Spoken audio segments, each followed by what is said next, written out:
मैं हमारा जो रेल के हमारे जो भाई हैं, कर्मचारी भाई हैं, हमारे कॉमरेड्स हैं, उनकी घर के परिवार है, देशवासी हैं, उनसे मैं ये कहना चाहूँगा। अभी हमारा पूरे देश में लॉकडाउन है, ये हमें सबको आप सबको पता है। लेकिन जिस सिचुएशन से हम लोग गुजर रहा है, खास करके हमारा जो रेल कर्मी है, पूरे सारे संस्थाएं बंद होने के बाद में भी हमारा रेल के अंदर काम करने वाला काम कर रहा है, बड़ी ईमानदारी के साथ में काम कर रहा है। हमारा ड्राइवर है, हमारा गार्ड है, हमारा जो ऑपरेटिंग डिपार्टमेंट के पॉइंट्समैन है, स्टेशन मास्टर है, यार्ड मास्टर है, हमारा मैकेनिकल के लोग, इलेक्ट्रिकल के लोग, एसएनटी के लोग, हर विभाग के लोग काम कर रहे हैं। साथ साथ में एक तरफ हमारा अस्पताल के लोग हैं, लास्ट टाइम में मैंने कहा था, वो एक लड़ाई लड़ रहा है। एक तरफ से हमारा जो आदरणीय प्रधानमंत्री जी, आदरणीय रेल मंत्री जी, आदरणीय हेल्थ मिनिस्ट्री के लोग, हमारे राज्य के मुख्यमंत्री, सारे लोगों का ये भी कहना है कि सोशल डिस्टेंस भी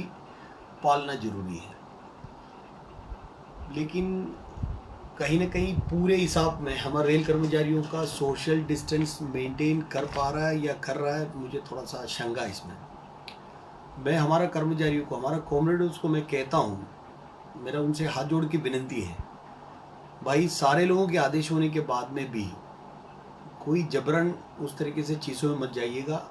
आपके स्वास्थ्य ठीक रखने की ज़रूरत है। सोशल डिस्टेंस को मेंटेन करते हुए जितनी काम को करना तो हम कर ही रहे, उसको करते रहिएगा ईमानदारी से। लेकिन अब आपको लगता है कि सोशल डिस्टेंस में कॉम्प्रोमाइज़ हो रहा है, तो कहीं ना कहीं ऊपर से प्रधानमंत्री जी से लेकर सारे लोगों ने दिए हुए आदेशों का उल्लंघन हो रहा है, ये मत करिएगा। आपको पता कि बार बार हमारा प्रधानमंत्री जी ने भी ये कहा कि हमारा हर लेवल से ये हमको मैसेज दिया गया, हम सबको घर में रहना है, जिनको घर में रहना तो घर में रहना है, सेफ्टी के साथ में, सुरक्षा के साथ में, बाहर जाना नहीं, भीड़ बढ़ाना नहीं,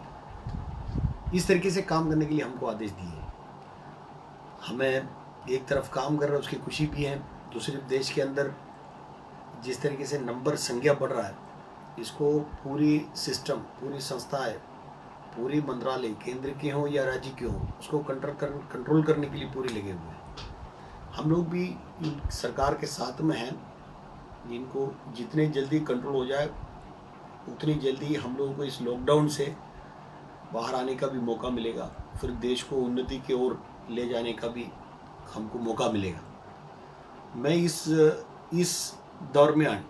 जिस लॉकडाउन के पीरियड में हमारा यूनियन की जो नारा है सर्वधर्म समभाव, सारे जगह में हम लोगों ने हर प्रकार की मदद करने के काम जो हो सकते हो करने के काम, किसी को मास्क देना है, किसी को सैनिटाइज़र देना है, किसी को साबुन देना है, किसी को चावल देना है, किसी को खाना देना है, ये सारे काम तो हम लोग करते ही हैं, कर ही रहा है, पहले भी किए, कर भी रहे, आगे भी करेंगे। लेकिन हमको ऐसा लगा कि जो प्राइम मिनिस्टर केयर फंड है, उनमें हमारा जो यूनियन की जो पैसा है, जो सब्सक्रिप्शन लोगों से लिया जाता है, हमें ऐसा लगा उसमें से भी कुछ अमाउंट हम देना चाहिए। हम लोगों ने तुरंत ये फैसला किया, आज के दिन में 51 लाख रुपए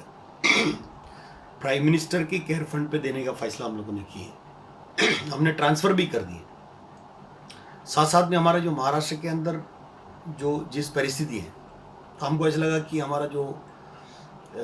मुख्यमंत्री जी है, उनके फंड में भी कुछ पैसा ट्रांसफ़र करने की ज़रूरत है। तो हम लोगों ने हमारे यूनियन के फंड में से 51 लाख रुपया जो मुख्यमंत्री महाराष्ट्र के उद्धव साहब को, और 51 लाख रुपया हमारा आदरणीय प्रधानमंत्री जी हैं, उनके अकाउंट पर ट्रांसफ़र करने का काम अभी हमने किए हैं। हम हमारे लोगों से भी विनती करते हैं, हमारे जो मेंबर है, हमारा जो वेलविशर है, उनसे भी इस माध्यम से हम विनती करना चाहूँगा, एक दिन की पेमेंट भले ही हम लोगों ने प्राइम मिनिस्टर केयर फंड के लिए दिए हैं, लेकिन हमारा मेंबर, हमारा वेलविशर और एक दिन की पेमेंट हमें देना चाहिए। हमने जो दिए हुए रकम है, इसको कम से कम 1 करोड़ करके देना चाहिए, तब कम से कम हम आपको ये लगेगा इस कोविड बीमारी महामारी आने के बाद, इस लॉकडाउन के समय में हमारे जो गरीबों को, हमारे जो देशवासियों को जो तकलीफ हुए, उसके अंदर सरकार ने किए हुए सहायता में कुछ हमने भागीदारी लिए हैं, ऐसा हमें भी लगेगा। इसलिए आप लोगों से विनती है, इसमें आप लोग बिल्कुल भाग लीजिएगा और सरकार की हर आदेशों को पालन करते हुए इसमें से निपट के हम आप सब बाहर आएंगे, इसमें कोई सवाल नहीं है। बीच में एक चीज़, हम जिस कॉलोनी में रह रहा है, हमारा कॉलोनी में जो सफाई करने वाले जो कर्मचारी है, हमारा म्यूनसिपालिटी की जो कर्मचारी है, हमारे जो पुलिस है, जो सिक्योरिटी व्यवस्था में काम करने वाले जो कर्मचारी हैं, डॉक्टर, अस्पताल के पैरामेडिकल की स्टाफ, रेल के अंदर चलाने के लिए जितने विभाग के लोग जो काम कर रहा है, इनको कितने भी सलाम किया तो कम पड़ेगा। जितने भी सहायता उनको करना चाहिए, सहायता करते रहना चाहिए। डरने की कोई भावना किसी के दिल में नहीं रहना चाहिए, सहायता की भावना हमारा रहना चाहिए। ये किसी ने जानबूझ के लाए हुए बीमारी नहीं है, किसी न किसी के माध्यम से मिले हुए बीमारी है। तो किसी को बीमारी आया करके कोई डरना नहीं चाहिए। सरकार ने दिए हुए सारे आदेशों को पालन करते हुए जितनी सहायता उनके लिए किया जा सकता है उसको करने की ज़रूरत है। हमें पूरी विश्वास है इससे, इस महामारी को हराते हुए, हम लोग इस कोविड-19 को हराते हुए, हमारा पूरी भारत के देशवासी एक साथ में हम लोग बाहर आके इस देश की उन्नति के काम जल्दी से जल्दी शुरू होगा, ये हम कामना करते हैं। आप सबको और एक बार सलाम।